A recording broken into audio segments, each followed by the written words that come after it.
लड़के वाले। जैसा कि आपने अभी तक पढ़ा कि नरेश जी अपने बड़े बेटे उमेश के लिए परिवार सहित भुवेश जी के यहाँ लड़की देखने आए हुए हैं। लड़के वाले को लड़की पसंद नहीं आती है।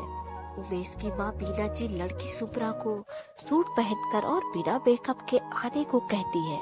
तभी सुब्रा हामी भरकर कहती है, जी अभी आई पहनकर। तभी पीछे पीछे सुब्रा की बुआ जी भी आती है। सुब्रा गुस्से में बुआ जी से कहती है, अब बस, अब आगे। सुब्रा कहती है, बस बस बुआ जी, आप लोगों को जितना मुझे सजाना था सजा लिया, पर अब नहीं। बड़ी जबान चले है तेरी, मैं क्या कुछ बोलूं हूँ। बस ये कह रही हूँ कि तेरे कोई सूट अच्छे नहीं है। तू बबली का वो अनारकली वाला सूट पहन ले जिसमें वो गोटा वाली कढ़ाई है।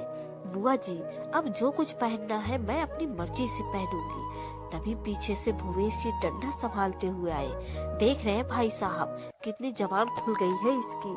जब अपनी मर्जी का ही सब कुछ करे है तो हमें बुलाया ही काहे को, बखत खराब करने को। बन्नो, क्या गलत कहा छोरी ने, सही तो कह रही है। तुम सबने तैयार करके देख लिया, पसंद ना आई ज्यादा छोरे वाले को छोरी। अब उसे अपनी मर्जी से तैयार होने दो। बस बेटा, ज्यादा वक्त मत लगाना, वैसे भी बहुत देर हो चुकी है। पापा आप चिंता मत करो, बस 10-15 मिनट लगेंगे मुझे। तुम बाप बेटी जानो जो करना होवे। अब मैं तो कुछ बोलूंगी ही नहीं। गुस्से में बुआ जी पैर पटकते हुए अंदर चली गई। सुब्रा कमरे में तैयार होने चली जाती है।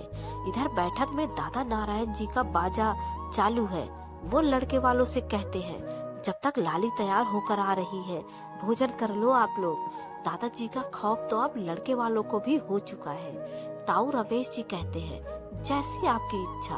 उमेश और समीर मन ही मन सोच रहे हैं, यहाँ लड़की पसंद नहीं आई है और खातिर इतनी हो रही है। अगर रिश्ता मना करके गए तो जूते ही खाकर जाएंगे यहाँ से।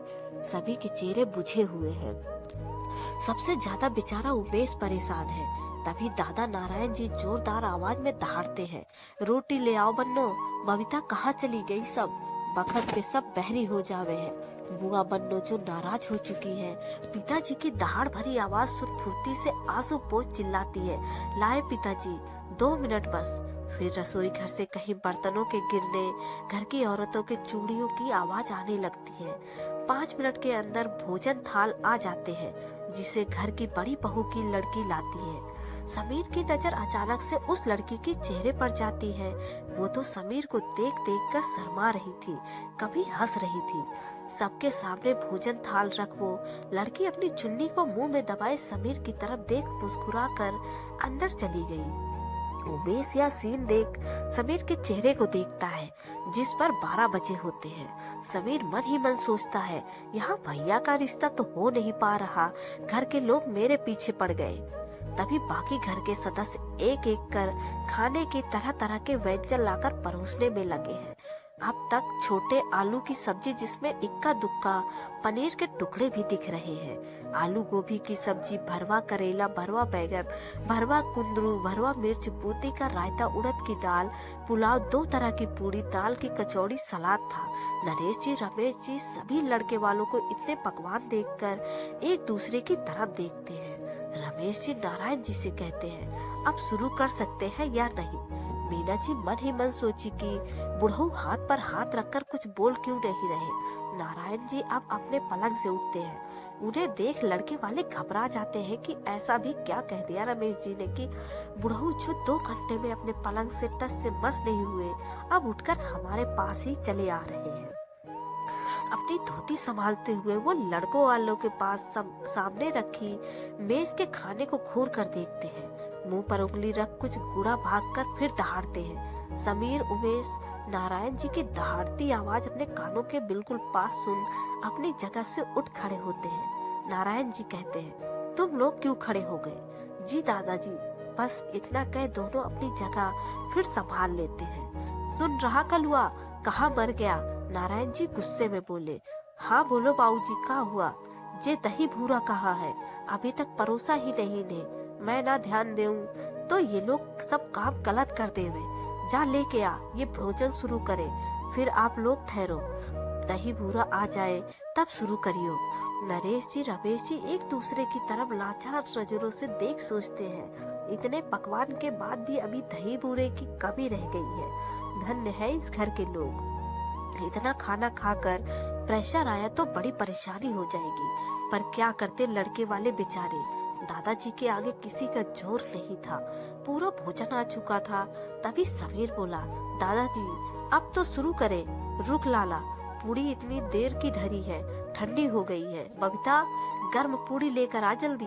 अब तो वो लड़की वो समीर पर फिदा हो चुकी है। मौका ही ढूंढ रही कि कब उसे बैठक में जाने का अवसर मिले। वो जल्दी से दौड़ती हुई गर्मा गर्म पूड़ियाँ लाती है, फिर समीर को देख शर्मा कर चली जाती है। समीर इस बार अपनी निगाह नीचे ही रखता है। अब शुरू करो आप लोग। दादा नारायण जी बोलते हैं। जी हाथ धोकर आते हैं। बीना जी बोली, रुको यही हाथ धुलाए जाएंगे। तभी भूवेश जी एक बड़े से पतीले में पानी लाते हैं। कहते हैं इसी में धोइए हाथ। ये रहा अंगोछा जो भूवेश जी ने अपने कंधे पर डाल रखा है। देते हुए कहते हैं, जी आप क्यों तकलीफ कर रहे हैं, हम बाहर नल पर धो आएंगे। ताऊ रमेश जी बोलते हैं, जी हमारे यहाँ जो भी लड़के वाले आते हैं उनको हम ही हाथ धुलाते हैं। ये हमारे यहाँ की परंपरा है। सुब्रा के ताऊ जी बोलते हैं, इतनी विचित्र परंपरा पहली बार देख रहे थे रमेश जी और नरेश जी। सभी लड़के वाले बड़े ध्यान से उस पतीले में किसी तरह औपचारिक रूप से हाथ धो लेते हैं। सभी हाथ पोंछकर भोजन करना शुरू करते हैं। तभी घर की दो औरतों के साथ सुब्रा बैठक में आ रही होती है। इस बार सुब्रा को किसी ने नहीं पकड़ा हुआ है। उमेश अपने मुंह में पूरी का पहला कौर डालने ही वाला होता है कि सुब्रा के चेहरे को देख उसका मुंह खुला का खुला रह जाता है और हाथ का कौर बीच रास्ते में ही। समीर अपने भाई की नाजुक हालत समझ उमेश के हाथ पर चुटकी काटता है, इशारे से कहता है, मुंह तो